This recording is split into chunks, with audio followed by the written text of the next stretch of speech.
Happy Monday. Good weekend for our kids. I think they played hard. They played fast. I think we played really, really good for a half. A little disappointed when you watch the second half, just some of the missed opportunities that we had in the second half. We had our chances offensively. Just shot ourselves in the foot with whether it's giving up a sack in a series, which we gave up 4 on the day, or a penalty would put us back and cause us to either kick a field goal, kick one and miss one, just didn't execute really like we need to in the second half. And I told them such last night that you can't play like that. You can't go out and do what you did in the first half and then do what you did in the second half. So we had some drop balls and whatever it may be. So, but again, played good enough to win. Found a different way to win. We're moving on to the next. So closed that chapter last night. Have Virginia coming in here at 3:30 on Saturday. Bronco's a good football coach. We'll have his guys ready. Expect, the first question, Brennan Armstrong, expect him to play. I think I think they saved him up. He will be primed and ready for an ACC clash. So we do expect to get their best player, which they didn't have Saturday. So who cares about the Notre Dame game? I think that was kind of the attitude they had going into it. It will be, they'll be ready for us for sure. Offensively, they're explosive. I mean, it starts with him at quarterback, and he's got a bunch of big targets. They run, 60 different personnel groupings, for our kids to figure out what numbers who. I mean, they got tight ends that play quarterback. They got all kinds of personnel groupings they have to worry about on that side of the ball. And then defensively, they run a little bit 4 down, 3 down, it's kind of hard to see what they are. It seems like it's noted in there more 4 down. So have they switched in the open week to the 4 down? We'll see. We obviously have to prepare for both different fronts and who they've been. I think they ran 8 snaps to 3 down against Notre Dame. But they went back to more of a 4 down kind of deal. And Bronco is really a defensive guy. So I'm sure he's got a lot to do with what they do. So great challenge ahead. Big football game. Playing for big stuff in November, and that's why you coach. That's why you play the game. So questions. Now that you've had time to sort of process the game and look at it, you guys just took on Sam Howell. How did you grade how you guys took on the passing element of North Carolina's team, and how does that relate to the challenges that Brennan Armstrong will bring, this week? Yeah, I mean, Sam Howell is totally different than Armstrong is. I would say, first of all, we did a great job against Sam Howell. We bottled him up in the run game for the most part, especially the designee, the ones when he was supposed to run. We lost some contained late in the game, which drives me crazy, which we should have. To me, that comes down to a lack of focus. It wasn't a lack of defense or structure as far as what we're doing. Just do your job, and did we get a little worn out? I don't know. On a short week, it appeared to be sometimes, but I don't think so. More of a lack of just details there. But we did a great job. Again, Sam Howell, North Carolina is more of an RPO. Again, I mean, as good an RPO team as you're going to face with downs in the slot. So we did a great job defending those linebackers. Eric Howell played outstanding. And again, we got in the drop back game. We were okay as well, which to me is the easier part. And again, I think Virginia's more of a drop back team. They've got an element of the RPO in there. They like to throw it 70% of the time, so it's going to be a drop back, line up and empty with all these different personnel groupings and chuck it deep, chuck it wherever they want to. That's what they've done, and they like to throw the football. That is most of Armstrong's rushing from scrambling then? There's some quarterback draws in there. There's a little bit of, but I would say it's more from scrambling than it is from a true quarterback run. And I would say we will have to worry about other guys. Whether it's Wolfold coming in to run it or the other guys that all play quarterback. We'd have to worry more about those guys coming in like a wildcat type quarterback situation this weekend is what we'll prepare for. Pat, this is the third straight game that you guys had to win or else depend on somebody else to lose to get you to your division championship. I thought it was the 10th straight one that we had to win. Well, there you go. That's the answer to my question. There was 10 of them. But go ahead. Yeah, but if you don't win, you got to hope with Virginia Tech. beats Virginia. How are you guys holding up with pressure, having to win every single game? How are we holding up, man? I'm doing terrible. Okay, man, I'm struggling, big Billy. I mean, we're okay. You know, hey, it's a Monday. We're game planning. We're preparing, Jerry, just like any other week. There's no pressure. Again, I've said this before. Pressure comes, stress comes when you're unprepared. We'll be prepared. Our kids will be prepared. I think they're excited, and it's another football game, and that's the only way I know how to look at it. Did your stomach churn before kickoff? Last Saturday? Any. It always does. I mean, yeah. Going into last week, you talked about how it was just really fast paced. You had to ramp up really quickly. This week, you get, of course, a couple extra days because of that. How did you guys spend like the rest of the weekend? Did you guys, have the guys come and look at film, or did they get a day off or two? They got fresh, and again, I'll go back. Last week was not an easy week to prepare for.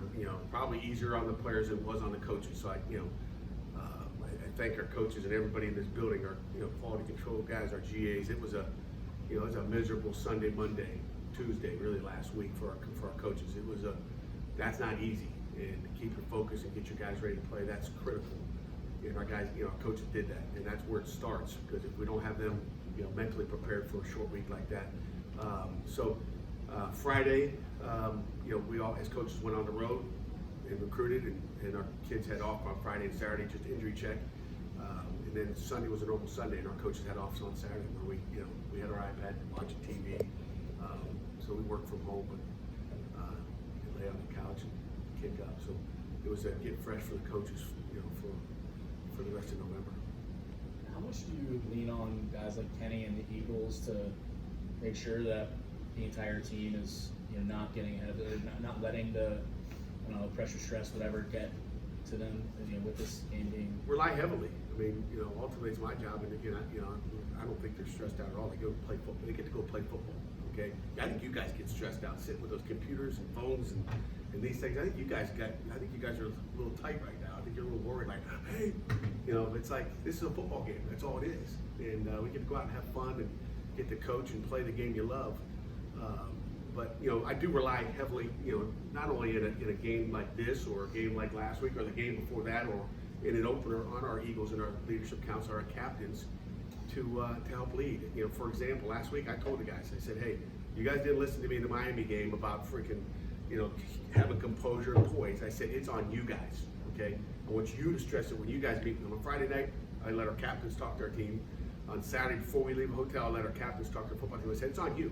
Maybe they'll listen to you guys. So I rely on those guys for a lot. I mean, sometimes, you guys, growing up, you might not listen to your mom or dad, but then when someone else told you, uncle told you, you're like, oh shoot, I mean, it's like, who are you listening to? So, I mean, to me, the leaders, are the guys in this room that sit in those chairs, and those captains are critical. And sometimes hearing from a different voice. They're hearing from me, and I mentioned it too, but I thought our guys were exceptional as far as that goes, because we thought there would be another game where they were going to talk a lot of stuff, and that we were going to have composure. And our guys did an outstanding job there. How's Jake doing? Jerry, tell him. He's a young guy. We don't talk injuries. Jake's a great kid. That's how he's doing. He's awesome. Did they challenge defensively? What stands out about Virginia's defense? Did you see improvement maybe against Notre Dame? You're saying Virginia's defense? Yes. Yeah, you did see. I mean, if they did go from 3 down to 4 down, and they kind of made a switch as far as what they do defensively, you saw improvement. I thought they did a good job defending compared to maybe the week before against BYU, where they got worn out a little bit out there, which is a long trip and exhausting trip for them as well. So it's always tough going on the road. So you add a little bit of that stuff in there too. Pat, you guys weren't able to run the ball in the second half. Now that you've had time to kind of look at the tape and study things, what are the things that you guys are keen on to get that back this week? Working on the fundamentals. I mean, we didn't do a good job, blocking them. Again, they're good up front, and we just didn't execute like we'd like to. So, we weren't able to sustain drives. So it's getting them locked in and getting them blocking better. You said after the game that Gabe could have gone against North Carolina, but didn't. You expect to have him this weekend? No. Yes.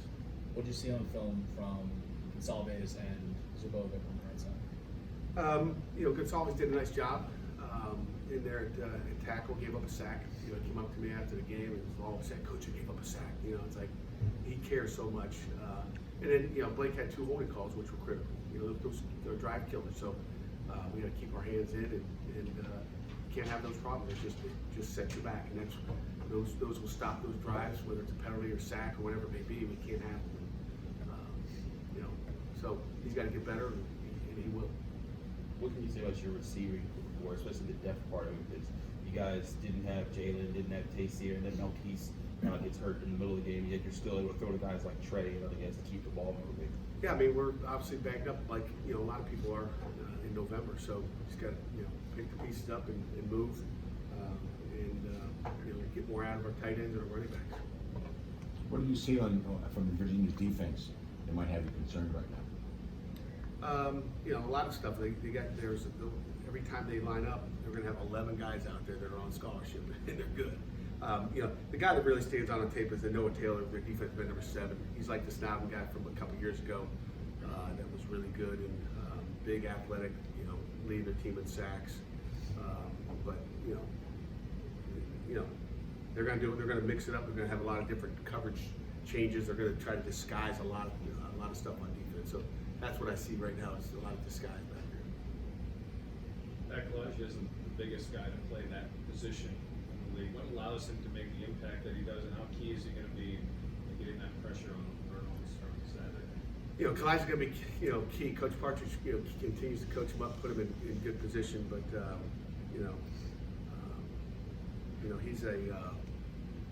he's a twitchy guy that's explosive and he's hard to block. They try to chop him. He's jumping over things. He's an elusive guy that struggles to have not make plays. So he's a super athlete, and we're glad to have him. Obviously, different team, different set of circumstances and everything, but to have some of the older guys on this team that were part of the 18 team that was able to clinch the division, that kind of game, does that help having guys with that experience to bring along the younger guys and just going into a game like that? Yeah, I think it helps, but are they listening? Doesn't matter. We just got to go out and play. That's I think it'll help if you get to that game. If you're lucky enough to get to that game. But going into it, I don't know if it really helps. But I think it'll help the experience going into that game more than anything. Anything else? Coach, did you want to mention Jordan Addison's, I guess, a finalist, Semi-finalist. semi-finalist for the Bolitnikoff Award. So that's kind of why I was a little bit late coming in here. I talked to his mother, about 5 to noon. And so he's 1 of 10, and he talked to his mother. She was screaming on the phone, excited. And I said, "You want me to call him, or do you want to call him?" And I said, "Why don't you call him?" Because he probably won't answer my phone. As I'm walking down the hallway, he happened to be meet with Coach Marion and the receivers group. I said, "Call your mother." I said, "Did she call you?" He said, "Yeah, she texted me." I said, "Well, give her a call." So she was able to break the news to him. So it's a heck of an award for him.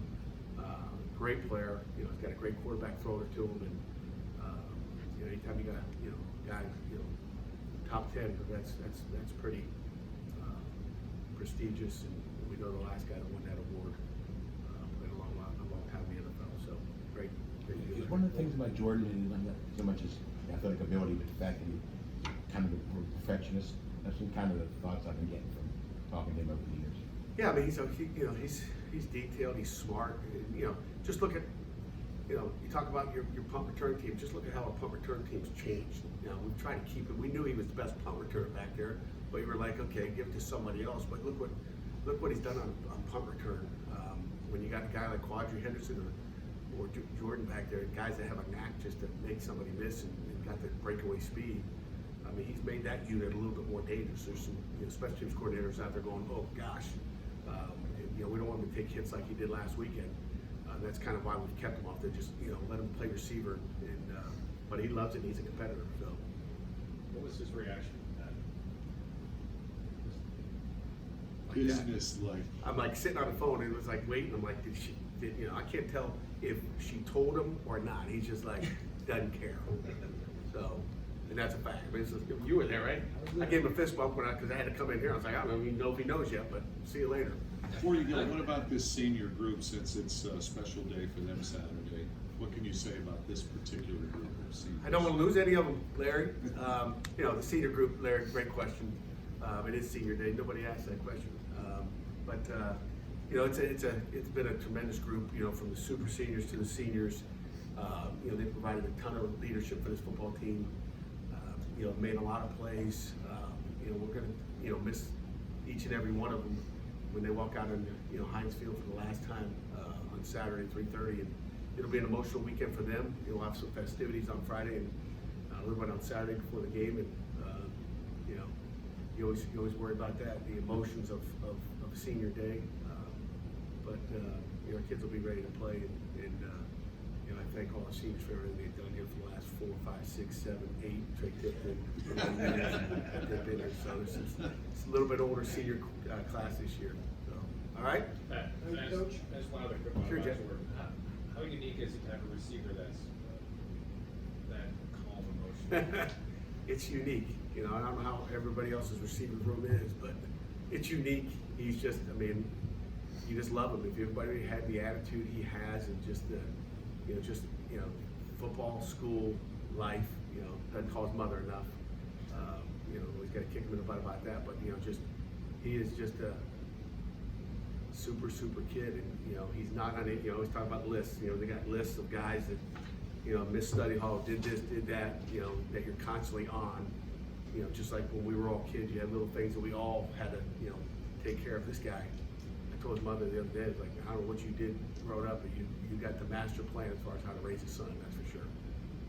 Keisha did an unbelievable job. Going back to the super seniors, this team seems very focused. Do you attribute that to the fact that, like, guys been around for 6, 7 years? Yeah, I think that helps, you know, and, you know, I think anytime you have, you know, a senior leading team that, you know, that's gonna help you as you go. So, you know, they all help. Okay? Coach.